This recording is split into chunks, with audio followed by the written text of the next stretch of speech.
नमस्कार दोस्तों। इस वीडियो में हम लोग बात करेंगे कि जो 1949 में जो कॉन्स्टिट्यूशन बना और अल्टीमेटली 1950 में 26 जनवरी को जो लागू हुआ, उसमें जो भी प्रोविजंस थे उनका डेवलपमेंट कैसे हुआ। ठीक है, इस चैप्टर को हम लोग आप देखेंगे कि पॉलिटी सेक्शन में भी देखते हैं। ठीक है, तो हालांकि वहाँ पे पॉलिटी वाले हिसाब से देखते हैं और इसमें हम जो है हिस्ट्री के पर्सपेक्टिव से देखेंगे। ठीक है, तो जैसा कि आपको पता है कि 1773 से ही आपको इसका डेवलपमेंट आपको स्टार्ट होना मिल जाता है, क्योंकि 1757 में आपका बैटल ऑफ प्लासी होता है। जो गवर्नर रॉबर्ट क्लाइव होता है वो जीत जाता है। उसके बाद 1764 में आपका बैटल ऑफ बक्सर होता है, तो ये युद्ध भी जीत जाते हैं। इसके बाद ये मोर और लेस ये लोग अल्टीमेटली बिहार, बंगाल और उड़ीसा वाले प्रोविंस पे इन लोगों का एडमिनिस्ट्रेशन जो है स्टार्ट हो जाता है। ठीक है, तो इसको चलाने के लिए 1773 में पहला एक्ट पास होता है, जिसको रेगुलेटिंग एक्ट बोलते हैं। क्योंकि इस पीरियड में आप देखेंगे 1765 से 73 तक काफ़ी करप्शन बढ़ गया था। एडमिनिस्ट्रेशन मिला था इंडिया का, तो लूट मच गई थी कंपनी के अंदर। ठीक है, to curb rampant corruption and misgovernance. ठीक है, according to this act Madras Bombay presidency को कलकत्ता प्रेसिडेंसी के अंदर कर दिया गया। ठीक है, इसलिए किया गया ताकि कंट्रोल रहे। ठीक है, तो अब अगर ऐसे मैप अगर इंडिया का बना के देखेंगे तो आप ये देखेंगे यहाँ पे बंगाल वाले एरिया में आपका यहाँ पे कोलकाता है, यहाँ पे आपका मद्रास है और यहाँ पे आपका बॉम्बे है। तो इसको जो है इन दोनों को इसका सबऑर्डिनेट बना दिया गया। ठीक है, अब ये लोग इसको रिपोर्टिंग कर। ठीक है, ठीक है, governor, first governor of Bengal, और ठीक है कलकत्ता को करेंगे। और गवर्नर जनरल को गवर्नर ऑफ बंगाल को, गवर्नर ऑफ बंगाल जैसे देख रहे हैं कि जो रॉबर्ट क्लाइव था, रॉबर्ट वो गवर्नर ऑफ बंगाल था, क्योंकि उसने बैटल ऑफ प्लासी, फिर मुनरो ने हेक्टर मुनरो ने बैटल ऑफ बक्सर जीत लिया। तो ये लोग अभी बंगाल के गवर्नर थे, लेकिन इसको क्या किया जाता है, गवर्नर जनरल इसलिए डाला जाता है कि इसके अंडर में दो बॉम्बे और मद्रास जो है प्रेसिडेंसी आ जा रही है। ठीक है, the aim of regulating act के उसका एम क्या था कि ईस्ट इंडिया कंपनी को ब्रिटिश गवर्नमेंट के सुपरविजन में लाना, क्योंकि करप्शन हो रहे थे, लोग लूटपाट मचाए हुए थे इंडिया के अंदर। ठीक है, सब लोग पोस्टिंग चाहते थे। जो ऑफिसर्स होते थे, एडमिनिस्ट्रेटिव ऑफिसर्स होते थे कंपनी के, वो लोग चाहते थे कि मेरी इंडिया पोस्टिंग हो जाए ताकि मैं 2-4 साल में 10 साल में कमा के लाल हो जाऊँ। ठीक है, तो ये चीज़ हो गई। तो इस एक्ट में एक प्रोविज़न किया गया कि सुप्रीम कोर्ट बनाया जाएगा, जो भी ग्रीवेंसेस वगैरह होंगे, जो भी नियम कायदे कानून चलाने के लिए एक सुप्रीम कोर्ट बनाया गया। ठीक है, कोलकाता में। ठीक है, और इसके चीफ जस्टिस और 3, तो एक चीफ जस्टिस प्लस 3 जो है जज इनको दिएगा। ठीक है, तो इन पे साहब जो है पहले चीफ जस्टिस थे, और रॉबर्ट चैम्बर, ली मैस्ट्रे और जॉन हाइट, ये तीनों लोगों को इसके साथ अदर जज बनाया गया, अदर जस्टिस थे। ठीक है, तो ये प्रोविज़न पहले किया गया। तो 1773 के आपको प्रोविजंस, मेन प्रोविजंस, हालांकि और भी कुछ प्रोविजंस रहे होंगे, लेकिन मेन प्रोविज़न आपका 1773 में यही है।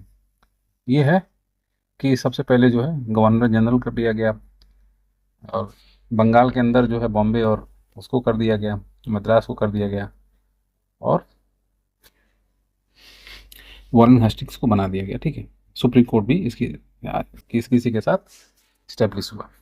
अब आप देखेंगे 1784 में क्विट इंडिया एक्ट आता है। ठीक है, तो उसके हिसाब से 1784 में ब्रिटिश पार्लियामेंट में एक कॉर्नवालिस को, 1786 में कॉर्नवालिस को गवर्नर जनरल बना करके भेजा जाता है। अब ये हेस्टिंग्स साहब का टेन्योर खत्म हो जाता है। ठीक है, और इस नए के हिसाब से गवर्नर को वीटो पावर दिया जाता है। ठीक है, क्योंकि एक आप देखेंगे 1784 में एक काउंसिल बनती है, जो मतलब जो असिस्ट करने के लिए, जो गवर्नर जनरल था उसको असिस्ट करने के लिए काउंसिल बनती है। ठीक है, तो अब वहाँ पे 3 लोग रहते हैं, तो फिर क्या होता है कि उसमें अब जो 2-1 से जो वोट दे देता था उसी की बात माननी पड़ती थी। तो इन्होंने क्या किया, वीटो पावर दे दिया। भाई कुछ तो पावर उसके पास भी होना चाहिए, नहीं तो सारी बातें वो लोग जो 3 मेंबर है वही डिसाइड करेंगे। और कॉर्नवालिस जो है पीएम उस समय का जो होता था उसको बहुत पावरफुल नहीं चाहता था, इसीलिए उसने सेपरेशन ऑफ पावर का कॉन्सेप्ट लाया।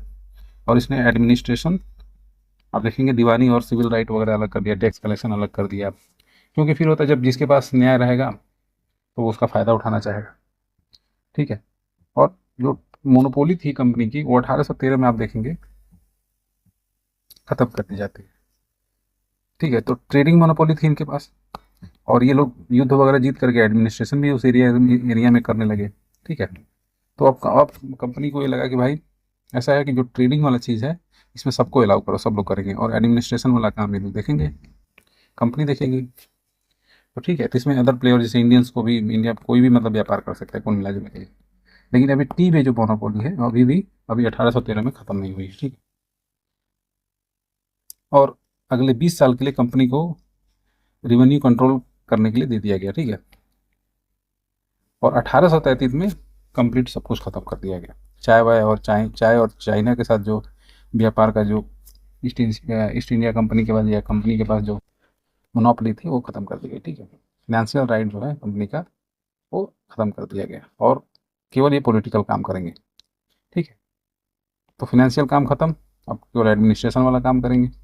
अब फाइनेंशियल काम लोग हैं सारे लोग करेंगे, जो कंपनियाँ आएंगी वहाँ अंग्रेज जो चाहे वो कर सकता है। बाय दिस एक्ट अब गवर्नर जनरल बंगाल को इसको गवर्नर जनरल ऑफ इंडिया कर दिया गया, और एक लॉ मेंबर जैसे जो 3 मेंबर थे काउंसिल में उनके साथ एक, तो वो बाद में 4 हो गए थे, ठीक है। तो एक नए मेंबर की, सॉरी 3 मेंबर थे तो बाद में, अच्छा इसको मिला करके 3 मेंबर ये, और एक वाइस रॉय या गवर्नर जनरल जो भी है, और चौथे मेंबर की एंट्री हो जाती है, उसका क्या नाम रहता है, मैकॉले रहता है, और वो लॉ मेंबर रहता है, ठीक है। क्योंकि अभी प्योरली एडमिनिस्ट्रेटिव बॉडी है तो लॉ वगैरह की जानकार आदमी भी चाहिए होगा। तो गवर्नर जनरल का एजुकेटिव काउंसिल है, आप देखेंगे वहाँ पे चौथा मेंबर जो है इंग्लिश ओरिजिन का उसको बनाते हैं, ठीक है। और मैकॉले जो है ये बना, ये तो बात हो चुकी है गवर्नर जनरल की। और 1853 में जो चार्टर एक्ट आया उसमें आप देखेंगे, अच्छा 1784 में एक और चीज़ हुआ था, उसमें कॉमर्शियल और जो जो एक कॉमर्शियल होते थे और एक बोर्ड ऑफ कंट्रोल होता था, ठीक है। तो दो भागों में बांट दिया गया, एक कम्प्लीटली कमर्शियल चीज़ देखने के लिए और एक पॉलिटिकल चीज़ देखने के लिए। तो यहाँ पे वही दे रहा है कि जो बोर्ड ऑफ कंट्रोल के मेंबर हैं वो ब्रिटिश पार्लियामेंट डिसाइड करेगी, लेकिन उनकी जो सैलरी है वो ईस्ट इंडिया कंपनी पे करेगी, क्योंकि वो अल्टीमेटली वो काम कर रहे हैं किसके लिए, तो वो कंपनी के लिए काम कर रहे हैं, ठीक है। Number of director were decrease, और वो डायरेक्टर धीरे धीरे करके बहुत ज़्यादा बढ़ गए थे, तो उनको 24 से 18 कर दिया गया, और 6 को were to be nominated by crown, ठीक है। और उसमें अब जो 24 थे उसमें 18 कर दिया गया, पार्लियामेंट चुनेगी, और 6 लोगों को आप देखेंगे कि क्राउन चुनेगी, यानी महारानी चुनेगी। अब आप देखिए राज्यसभा में जो मेंबर भेजे जाते हैं उनमें 6 लोग गवर्नर के ना, वो कहीं न कहीं से उसका आपको यहाँ पे पिक्चर मिल रहा है, ठीक है। This was provision in this act recruitment of all service will be done by company. अब यहाँ से देखिए आप 1853 के में आप ओपन एग्जाम में स्टार्ट होगा, ठीक है। इसमें इंडियंस भी पार्टिसिपेट कर सकते हैं। ये चैप्टर थोड़ा बड़ा है क्योंकि कॉन्स्टिट्यूशनल डेवलपमेंट हम लोग इसे करके देख रहे हैं। और आप देखेंगे 1858 में जो आता है उसमें अब एडमिनिस्ट्रेशन भी ले लिया जाता है, क्योंकि 1857 का रिवोल्ट हो चुका रहता है, उसमें काफ़ी नुकसान हो जाता है ब्रिटिशर्स को। तो यहाँ पे अब कंट्रोल जो है कम्प्लीटली कंपनी को हटा लिया जाता है, ठीक है। और सारा पावर जो है बोर्ड ऑफ कंट्रोल और कोर्ट ऑफ डायरेक्टर का वो सब secretary of state of India का, मतलब ब्रिटिश पार्लियामेंट के पास रहती है, और वो क्या एक नॉमिनेट कर देता है सेक्रेटरी ऑफ स्टेट, ठीक है, ठीक है। और ये कब तक चलता है, टिल द 1947 जब इंडिया आज़ाद हो जाता है, ठीक है।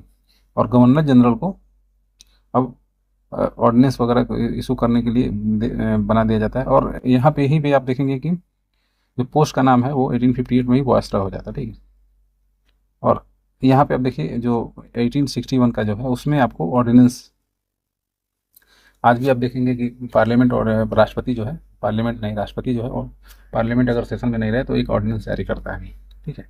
तो वो जो है आप यहाँ पे देखेंगे, यहाँ पे आपको मिल जाता है। तो आप देखेंगे कि ऑर्डिनेंस का भी पिक्चर आपको मिल रहा है। हालांकि अगर एग्जाम में आता है कि किस प्रोविज़न से हमारे गवर्नर को और राष्ट्रपति को ऑर्डिनेंस करना, तो उसका आंसर होगा 1945 का एक्ट, कि अल्टीमेटली यहीं से इसको बोरो किया गया है। लेकिन आप देखेंगे कि इंडियन सिनारियो में आप देखेंगे कि यहाँ फर्स्ट टाइम इसका जिक्र हो रहा है, ठीक। These ordinance maximum life of 6 month. आज भी आप देखेंगे कि जो ऑर्डिनेंस इशू करते हैं प्रेसिडेंट, वो तब तक ही रहते हैं जब तक वो सेशन में, जैसे वो सेशन में आते हैं उनको वो बिल को पास करना ही पड़ता है, ठीक है। और जब साल में 2 सेशन मिनिमम तो करना ही अनिवार्य ही है, ठीक है। तो ये हो गया। और by this act executive council of viceroy what given to be law making power, ठीक है। तो लॉ मेंबर हो गया, तो अभी इसको यहाँ से लॉ मेकिंग का पावर मिल गया, ठीक है। जब ऑर्डिनेंस कर सकता है तो वही हुआ ना बात। और लॉर्ड कैनिंग जो है यहाँ से पोर्टफोलियो सिस्टम स्टार्ट करता है, ठीक है। Lord Canning give department and to the other member to his council. अब जो काउंसिल के उसके मेंबर होते हैं उनको पोर्टफोलियो देना शुरू करता है। यहीं से देखिए आप, वो मिनिस्ट्री वगैरह बांट रहा है, ठीक है। And this is the base of ministerial government system, ठीक है। Each department of administration was given 1 member, ठीक है। और वहाँ से फिर एक मेंबर दिया गया ताकि आप जो है उनसे उनका हेल्प लेके काम करा सकें। ऑन द रिकमेंडेशन ऑफ, अब जब मॉन्टेग चेम्सफोर्ड आते हैं तो वो है यहाँ पे ओपन कंपटीशन होता तो है, लेकिन ये सिर्फ इंग्लैंड में हो रहा था उस समय। अब आप देखेंगे 1919 में क्या होता है कि ये इंडिया में भी हो जाता है स्टार्ट। तो 1919 वाले से एक्ट से आप देखेंगे कि यूपीएससी का भी वहाँ पे ओरिजिनेशन हो रहा है, स्टेट पीएससी का ओरिजिनेशन हो रहा है, ठीक है। तो ये हो गया हमने, ठीक है। अब एचिसन कमीशन, ठीक है। एचिसन कमीशन जो है अब देखेंगे कि 1887 में बना, और ये करता है कि इंडियन सिविल सर्विसेज एग्जाम जो है वो इंडिया में नहीं होना चाहिए और इंग्लैंड में, ठीक है। तो ये कमीशन जो है किसके रिगार्डिंग है, तो ये यूपीएससी के रिगार्डिंग है, ठीक है, सिविल सर्विसेज के है। तो ये आपको पता रहना चाहिए, ठीक है। और the reform announce this 20 August 97 are note to a Montagu declaration. अब यहाँ पे आप देखेंगे कि अब इसके आधार पर मिला, और secretary of the state was उसमें कौन था, मॉन्टेग था, ठीक है। दिस रिपोर्ट, और उसमें लेम्स चैम्फोर्ड जो है मॉन्टेग चेम्सफोर्ड जो है सेक्रेटरी, सॉरी मॉन्टेग जो है सेक्रेटरी था, और चेम्सफोर्ड जो था वो वायसराय था। यहाँ पे viceroy Lord Chelmsford and secretary of the state became the base of government India है। तो ठीक है, ये गवर्नमेंट ऑफ इंडिया एक्ट के थ्रू हुआ था। और डायरार्की जो है आप देखेंगे इसी में स्टार्ट हुआ। और ये कहाँ हुआ डायरार्की स्टार्ट, प्रोविंसेस में, ठीक है। प्रोविंसेस में स्टार्ट हुआ, ठीक है। इट इज ऑल्सो का the government of India act, ठीक है, एक ही बात को बराबर। और subject of the provinces were divided into 2 category, reserve और तब जो डायरार्की का मतलब ही होता है कि 2 तरह का सब्जेक्ट बना दिया गया, रिजर्व और ट्रांसफर।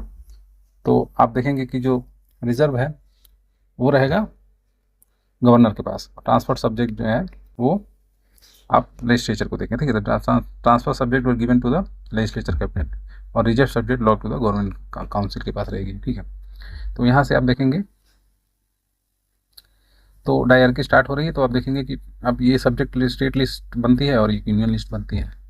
तो कहीं ना कहीं आप देखेंगे कि यहाँ से आपको जो है इंडिया के अंदर जो डायरार्की है, एक स्टेट गवर्नमेंट है और एक यूनियन गवर्नमेंट है, तो ये कहीं ना कहीं यहाँ से आपको मिल रहा है। लेकिन वहाँ पे केवल ये प्रोविंशियल लेवल पे स्टार्ट किया गया है, सेंट्रल लेवल पे नहीं, ठीक है। ये 1935 में जब आते हैं तब ये सेंट्रल लेवल पे इसको करते हैं, ठीक है। अभी ये इंडिविजुअल प्रोविंस में घूम रहा है, ठीक है। और 26 में आप देखेंगे पब्लिक सर्विस कमीशन बन गया, ठीक है। अब ये फिर वापस जा रहा है बाई द 1861 एक्ट। जो काउंसिल ऑफ वायसराय दो जो थी उसमें और मेंबर बना दिए गए 6 और मैक्सिमम 6, सॉरी 6 मिनिमम और 12, ठीक है। तो आप एक चीज़ देखेंगे इसमें, ये काउंसिल में ऐड हो गए और ये लॉ मेकिंग प्रोसेस में आ गए, ठीक है। और this were nominated by viceroy, और इनका टेन्योर जो है 2 साल के लिए रहता था, ठीक है। Least half of the member would be non officials, ठीक है। By this act Madras and Bombay presidency were restored their law making. अब यहाँ से जो है आप देखेंगे 1861 में अगेन बॉम्बे को अलग करके इनको जो भी पावर थे वो अलग कर दिए गए। जैसे पहले जो 1773 में जो उनको एक साथ वो कर दिया गया था, इनको बंगाल के अंदर ला दिया गया था, वो यहाँ से आप देखेंगे कि ख़त्म हो गया, ठीक है। But the law made by the presidencies will be only valid after the assent of, लेकिन ये बनाएंगे तो, लेकिन वही है राष्ट्रपति जब तक उसको वो नहीं देगा, तो यहाँ पे भी गवर्नर जनरल जब तक नहीं देगा। और high court at Bombay, Madras, Calcutta जो है ये सब स्टार्ट किया है। और इंडियन हाई कोर्ट एक्ट है 1861 में, ठीक है। फिर आता है 1892 का एक, और यहाँ पे जो है मेंबर ऑफ लेजिस्लेटिव जो असेंबलीज हैं उनके बढ़ा दिए जाते हैं नंबर, ठीक है। और किस लिए, क्योंकि वो जो है they were given to right to the budget. तो बजट की बात यहाँ पे आने 1892 का याद रखिए। और विदाउट अब यहाँ पे अभी वोटिंग का अधिकार नहीं है, लेकिन अभी डिस्कशन वगैरह करने का यहाँ पे मिल रहा है, ठीक है, और अमेंड करने का है, सॉरी, राइट टू वोट और अमेंड करने का नहीं है, अभी जस्ट बहस कर सकते हैं। और 6 दिन पहले आपको नोटिस देना पड़ेगा अगर आपको कोई पब्लिक इंटरेस्ट में कोई क्वेश्चन करना है, ठीक है। अब आ जाते हैं 1909 के एक्ट में, जिसको मॉर्ले मिंटो बोलते हैं। तो यहाँ पे आप देखेंगे कि एक तरह से एक्सपेरिमेंट था लेम्जे मैकडोनल्ड ने, और this reform in incomplete and momentarily deal between democracy and bureaucracy, ठीक है। तो यहीं पे आप देखेंगे मुस्लिम रिप्रेजेंटेशन वगैरह स्टार्ट हुआ। तो वो चीज़ इसीलिए हमें अपने लिखा कि वो हिस्ट्री का पार्ट नहीं है, वो पॉलिटिक्स का पार्ट है। फिर मॉन्टेक चेम्सफोर्ड 1918 की बात हो चुकी है, इसमें आप देखेंगे इसी के अकॉर्डिंग 1926 में पीएससी बनती है, यूनियन बीपीएससी बनती है, ठीक है। Indian participation in administration should be increase, ठीक है। अब यहाँ से तो जाहिर सी बात है, तो आप देखेंगे कि 1940 से आते आते जो इंडियन ऑफिसर्स हैं उनकी संख्या बहुत ज़्यादा हो गई अंग्रेजों के मुकाबले, ठीक है। It was proposed the report of the exam Indian civil services should be held together in India and Britain. यहाँ पे तो ये हो गया कि इंडिया में भी एग्जाम होगा, और एटलीस्ट 1/3 जो सीट था वो किसके लिए रिजर्व होगा, इंडियंस के लिए, ठीक है। तो आप देखेंगे कि रिजर्वेशन का भी यहाँ पे आपको मिल जा रहा है, ठीक है। तो बाय 1935 एक्ट पीएससी जो है बिकेम द फेडरल सर्विस। तो जब 1935 हुआ तो इसको पीएससी को हमने फेडरल मतलब वही यूपीएससी बना दिया, ठीक है।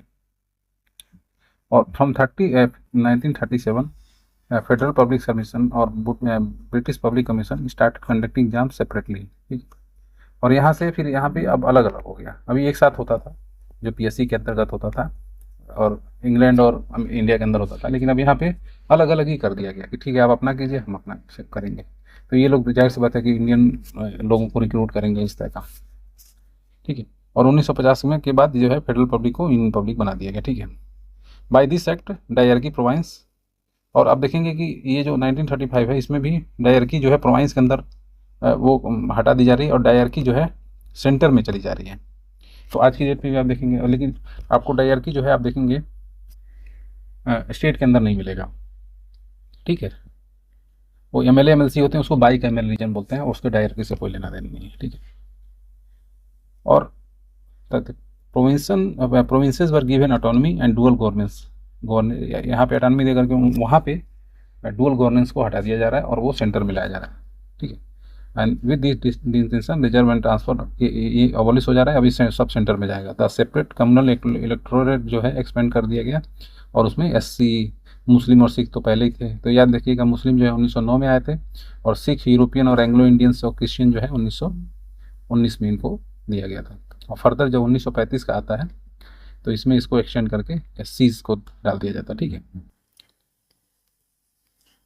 तो आप देखेंगे और 1935 में जो है ये बहुत बड़ा मेजर इसका रोल रहा है इंडियन कॉन्स्टिट्यूशन में। तो इसमें आप देखेंगे establishment of federal government, dyarchy at centre में बता ही दिया, ऑटोनमी ऑफ प्रोविंसेस, प्रोविंस आजकल ऑटोनमी कितनी है देख ही रहे हैं आप, अलग अलग स्टेट लीव्स पे जो है पूरा अपना अलग से कानून वगैरह बनाते हैं। और डायरकी प्रोविंस में एबोलिश हो गया, ये तो हो ही गया। बाई कैमरल जो है वो सेंट्रल में अब देखेंगे बाई कैमरलिज्म में, ठीक है। और सिस्टम ऑफ प्रोविंशियल गवर्नमेंट तो हो ही गया, प्रोविंशियल लेजिस्लेटिव असेंबली हो गया, डिवीजन ऑफ पावर हो गया सेंट्रल, उसमें फेडरल कोर्ट यहाँ बन रहा है। तो अभी आज का जो सुप्रीम कोर्ट है वो 1935 के एक्ट से बना है, न कि वो कोलकाता वाला, याद रखिएगा, ठीक है। अब जवाहरलाल नेहरू यहाँ पे 1935 के एक्ट को बोलते हैं is a car which break is without ईंधन, ठीक है। He was the prime minister of India 1947। और यहाँ पे जब वो आते हैं तो इसी के मैक्सिमम आप देखेंगे कॉन्स्टिट्यूंट असेंबली में भी इनका काफ़ी अच्छा खासा रोल रहता है, और इसी 1935 के कॉन्स्टिट्यूशन को मैक्सिमम पोर्सन ही जो है अपने इंडिया के कॉन्स्टिट्यूशन में ले लेते हैं। He was the author of Panchsheel and believer in non align movement, ठीक है। Nehru is address to the Congress section 1936 and reject the government, यहाँ पे देखिए रिजेक्ट कर रहे हैं और वहाँ पे एक्सेप्ट कर ले रहे हैं, ठीक है। And he term is act as a warranty of slavery वगैरह का इसको क्रिटिसाइज कर रहे हैं, ठीक है। 1936 में ये देखिए इसके हेड थे, ठीक है। 1929 में भी जब पूर्ण स्वराज था वहाँ पे भी इनको एक बार प्रेसिडेंट बनाया गया था, ठीक है, ठीक है। 1995 एक बार lengthiest enactment history law by the Britain, ठीक है। और ये 14 पार्ट था, उसमें 321 आर्टिकल थे, 10 शेड्यूल थे।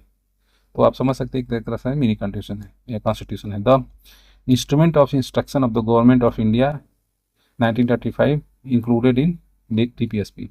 अब देखिए इंस्ट्रूमेंट ऑफ इंस्ट्रक्शन था 1935 के एक्ट में, वही जो है DPSP में इंडिया वालों ने ले लिया।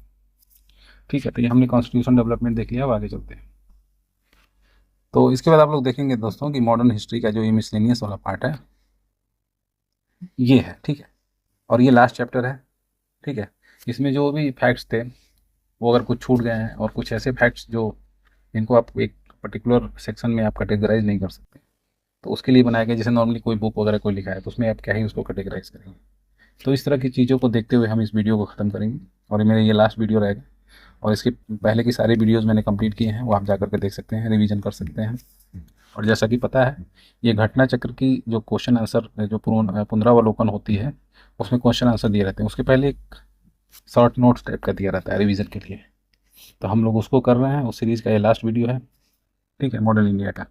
इसके बाद हम लोग polity, most probably polity, geography, जो भी हमको टाइम मिलेगा जैसा मिलेगा उसको हम लोग ख़त्म करेंगे। ठीक है, तो देखेंगे आप 19वीं सेंचुरी में रशियन गवर्नमेंट के डर से एंग्लो अफगान रिलेशनशिप में एक ट्रीटी ऑफ हुआ टर्क मैनचाय करके 1828 में, और created fear among the British. ठीक है, ड्यू टू द इंक्रीज, इसलिए होता है कि रशियन का वहाँ पे आपको डर लगने लगता है। ठीक है, आप देखेंगे कि सेंट्रल एशिया जो है पहले जो था वो रशिया का पार्ट था, तो ऑलमोस्ट अफगानिस्तान तक रशिया था।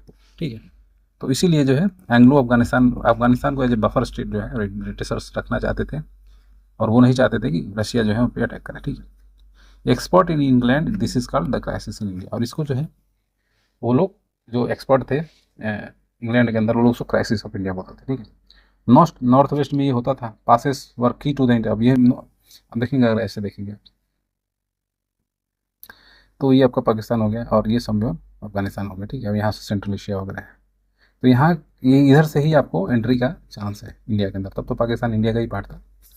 ठीक है, तो then it was thought that Afghanistan should be under a friendly government. ठीक है, और ऐसा गवर्नमेंट होना चाहिए, ऐसा ना हो कि आप वहाँ पे अत्याचार करें या उसको कॉलोनाइज करें और वो जो है जा करके रसिया से दोस्ती कर ले, फिर रसिया को मौका मिल जाएगा। इसीलिए वहाँ पे इतना अच्छे से सब कुछ रखना है कि वहाँ के लोग जो है आपके फेवर में हमेशा। ठीक है, which is the Congress with the Britishers should rule Afghanistan. ठीक है, this became the base of Anglo Africa. अब यहाँ से जो है एंग्लो अफगान रिलेशन की शुरुआत होती है। ठीक है, 19वीं सदी में आप देखेंगे, अब ये अफगानिस्तान की बात हो गई, उससे रिलेटेड जो भी एक ये आपका संधि है, ट्रीटी ऑफ टर्क मैनचाय।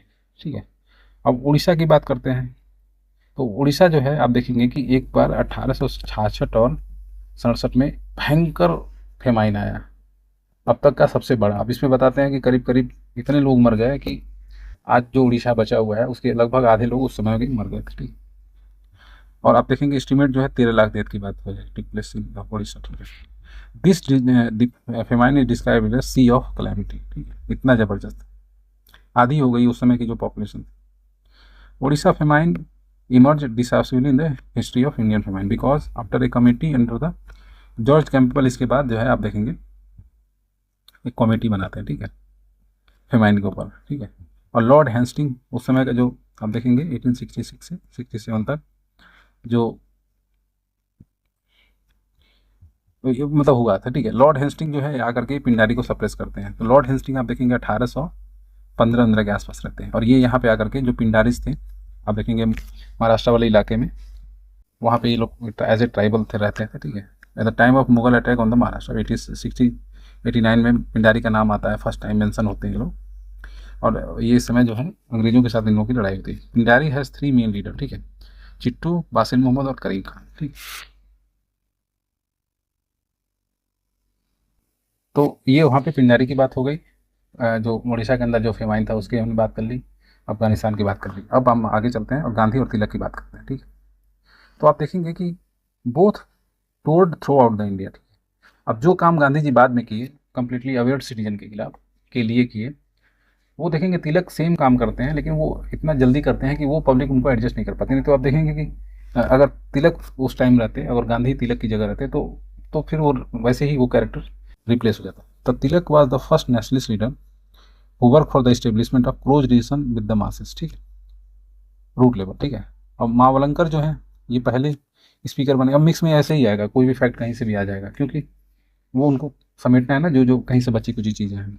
ठीक है, तो ये जो है स्पीकर बने 1946 में सेंट्रल लेजिस्लेटिव असेंबली, और ये जो है इंडिपेंडेंट इंडिया के भी बने सबसे। ठीक है, Mavalankar enter the office wearing Gandhi cap, और ये जो है गांधी कैप पहन के आते हैं और विग नहीं पहनते। ठीक है, उस समय लोग विग का एक फैशन चला था। तो ठीक है, ये मावलंकर साहब की बात हो गई। अब यहाँ पे हम लोग अम्बेडकर जी की बात कर लेते हैं। तो जो अम्बेडकर थे वो उनका जन्म हुआ था 14 अप्रैल 1891 में। ठीक है, मऊ में। ठीक है, और उसको आज अम्बेडकर नगर बोला जाता है इन एमपी। ठीक है, एंड 6 दिसंबर 1956 को ये जो है इनकी डेथ हो जाती है। ठीक है, he was awarded Bharat Ratna, मरणोपरांत इनको भारत रत्न मिल जाता है। ठीक है, ये इनकी जीवनी से रिलेटेड हो गई। और रविन्द्रनाथ टैगोर की बात कर लेते हैं, तो इनको एज ए गुरुदेव कहा जाता है। ठीक है, और इनको नोबेल प्राइज मिला था लिटरेचर में, और ये फेमस ऑथर थे। और ये जो 1861 में देवेंद्र नाथ टैगोर के और शारदा देवी के कलकत्ता में इनकी जन्म होता है, इनके ये सुपुत्र थे। तो देवेंद्र नाथ टैगोर, आपको मैं एक चीज़ बता दूं, आप देखेंगे इन्होंने 1836 के आसपास आप देखेंगे एक लैंड होल्डर सोसाइटी बनाई थी। ठीक है, वहाँ पे देवेंद्र नाथ टैगोर का नाम आता है, और बहुत बड़े ये बिजनेसमैन थे, एक तरह से लैंड लॉर्ड टाइप थे। ठीक है, 1901 में आप देखेंगे he started a school Shantiniketan. तो 1901 के अंदर जो है ये स्टार्ट करते हैं इसको। ठीक है, और which was later later converted to the university नाम ने विश्व भारती 1920। ठीक है, तो 1901 में ये शांति निकेतन बनाते हैं, और 1921 में इसको विश्व भारती एज ए यूनिवर्सिटी बना दिया जाता है। ठीक है, 1913 में song offering the English translation his collection of poem Gitanjali. अब जो गीतांजलि इन्होंने लिखा था, जिसके बेसिस पे इनको नोबेल भी मिला 1913 के अंदर, इसका जो इंग्लिश ट्रांसलेशन था उसका नाम था सॉन्ग ऑफरिंग। तो ये भी इस तरह के क्वेश्चन, इसीलिए तो इसको मिस इंग्लिश में डाला, इस तरह के question. Was awarded Nobel prize for the literature, इसकी बात हो चुकी है। He was called as a great sentinel by Gandhi ji. ठीक है, ग्रेट सेंट बोले। ठीक है, Gandhi ji believe that Rabindranath Tagore emphasize on moral forces and for the freedom of struggle. ठीक,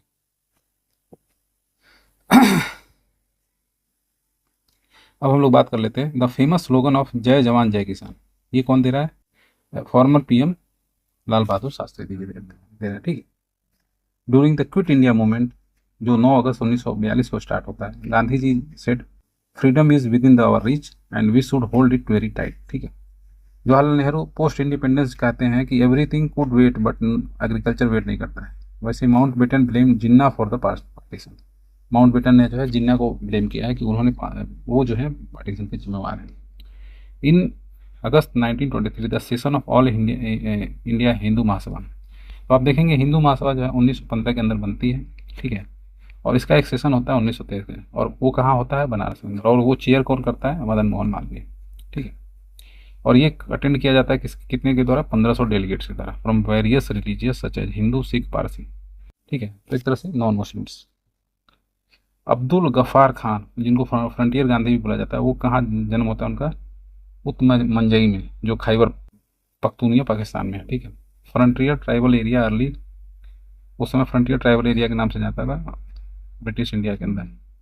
और ये जो है इनको Bacha Khan Fakhr Afghanistan, he also awarded as Bharat Ratna in 1987। ठीक है, अब पता भी सीतारमैया की बात कर लेते हैं। तो ये नेशनलिस्ट थे और इंडियन हिस्टोरियंस थे, ये कांग्रेस की हिस्ट्री लिखने में इनका काफ़ी योगदान रहा है। ठीक है, और ये डॉक्टर थे by profession. He lost the election, ये जो है 1939 में जो त्रिपुरी का जो सेशन होता है, जिसमें आप देखेंगे कि सुभाष चंद्र बोस जो है पता भी सीतारमैया को हरा देते हैं। ठीक है, तो सीतारमैया जो होते हैं वो गांधी जी के कैंडिडेट होते हैं। ठीक है, और वो हार जाते हैं सुभाष चंद्र बोस से। लेकिन गांधी जी जब दुखी हो जाते हैं तो सुभाष चंद्र बोस जो क्या करते हैं, वो रिजाइन कर देते हैं। ठीक है, तो यहाँ पे उनका रोल आ गया पता भी सीतारमैया का। लेकिन उसके बाद ये प्रेसिडेंट नहीं बनते। आपको ये ध्यान रखना है कि 1939 में राजेंद्र प्रसाद को बनाया जाता है, क्योंकि ये तो हार चुके हैं। 1929 में एक गवर्नमेंट काउंसिल जो फॉर्म की गई इंडियन लेबर्स की, विद वाइटली जो है एक चेयरमैन थे उनके नाम पे। ठीक है, ये बहुत ही लेस कॉमन फैक्ट है, तो ये आपको याद रखना है। इंडियन लेबर की एक काउंसिल फॉर्म की गई, उसके चेयरमैन कौन थे? जेट व्हिटले थे। ठीक है, the job of the council was to recommend the reform the field of health of the worker, capacity conditions like condition of the plantation labor, industrial labor, relation between the employee appointee, ये सब था। ठीक है, तो J.S. Vitally का नाम याद रखना है। ठीक है, इस नाम से ये कमीशन को पूछ सकते हैं। 1943 में क्या हुआ, the year of Bengal famine. Again 1943 में आप देखेंगे कि बंगाल फेमाइन आ जा रहा है और यहाँ पे नियरली 3 मिलियन लोग यानी 30 लाख लोग मर जाते हैं ड्यूरिंग द कोल्ड वार। अब ये फैक्ट होने के बाद आप देखेंगे कोल्ड वार में घुसे नेहरू जी ने NAM शुरू किया था, नॉन एलिमेंट मूवमेंट। ठीक है, to maintain peace and coordination in the world, the policy of the Nehru and India is mostly focus on peace, disarmament, equality of race और वर्ल्डली कॉन्फ्लिक्ट। जो कोल्ड वार रसिया और America के बीच में चला, world जो है 2 ब्लॉक में but गया था, कुछ लोग रसिया के सपोर्ट में थे, कुछ लोग अमेरिका के थे। तो ये इन्होंने एक तरह से मिडिल पाथ अपनाया, तीसरा अपनाया, बुद्धिज्म से इन्फ्लुएंस था इनका, वो जो भी एक्स था। PM नेहरू जो है with the president of Egypt Gamal Abdel Nasser. ठीक है, और president of Yugoslavia Marshal Tito, president of Ghana Kwame Nkrumah और इंडोनेशिया के प्रेसिडेंट सुकार्नो, इन्होंने थर्ड फ्रंट बनाया और उसको नाम दिया नॉन एलिमेंट मूवमेंट। ठीक है, और ये कहाँ पे, यूगोस्लाविया की कैपिटल में ही पहला सेशन जो है नॉन एलिमेंट मूवमेंट का बेलग्राड में हुआ। ठीक है, 1961 और 1964 में तो इनकी डेथ ही हो जाती है। तो ये हो गया। At the time of India independence Goa जो था वो स्टिल पुर्तगीज के पास था। ठीक है, तो after keeping patience for 14 years जो जवाहरलाल नेहरू क्या करते हैं, फिर उसको भाई आर्मी भेज करके 1961 में उसको अलग आज़ाद कराते हैं।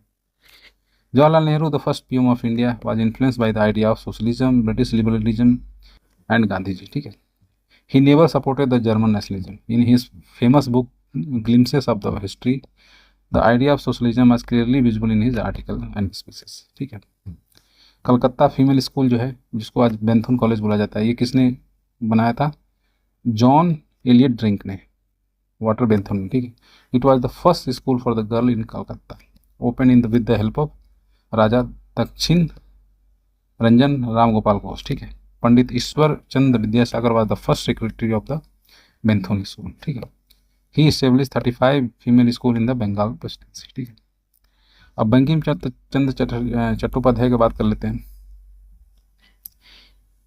He one of the first 2 graduates of Calcutta university. ठीक है, अब इन्हीं ने ही जो है वो नील दर्पण से आप देखेंगे वंदे मातरम वगैरह का ये लेके आए। Abdul Kalam Azad was the relative to Deoband. ठीक है, ही पब्लिश मजमीना अल नवादा। ठीक है, Nadwa. He was the president from 1942 46। He wrote Indian wins freedom. इन्होंने ये बुक लिखी थी इंडिया विंस फ्रीडम। और for the first time in India a communist government establish in Kerala in 1957। ठीक है, Nehru was the follower of ideals of the Gandhi ji, truth, non violence, transparency, but on economic policy both had the various differences. ठीक है, अब देखेंगे कि Gandhi ji focus on small cottage industry. ठीक है, but Nehru focus on heavy industry. अब यहाँ पे इन लोगों का थोड़ा सा ओपिनियन जो है डिफरेंस करता है for the economic development as during the second world war, after second world war. ठीक है, क्लीमेंट एटली जो थे वो उन्होंने बोला था कि imperium has extinct as a dodo bird. ठीक है, अब अमेरिका की थोड़ी बात कर लेते हैं। America drop the first atom bomb Hiroshima city of the Japan in 6 August 1945। ठीक है, और सेकेंड एटम बम नागासाकी को 9 अगस्त 1945 को, और यहाँ से जो है सेकेंड वर्ल्ड वॉर का ख़त्म हो जाता है। After these 2 blasts Japan on 15 अगस्त होने पर surrender to the united forces. ठीक है, फ्रेंच रिवोल्यूशन जो है 1789 में ये हुआ था, और ये जो रिवोल्यूशन था वो मिडिल क्लास पीपल का था, against the feudalism, racism, privileges, bank corrupt bureaucracy, incapable and uncontrolled monarchy.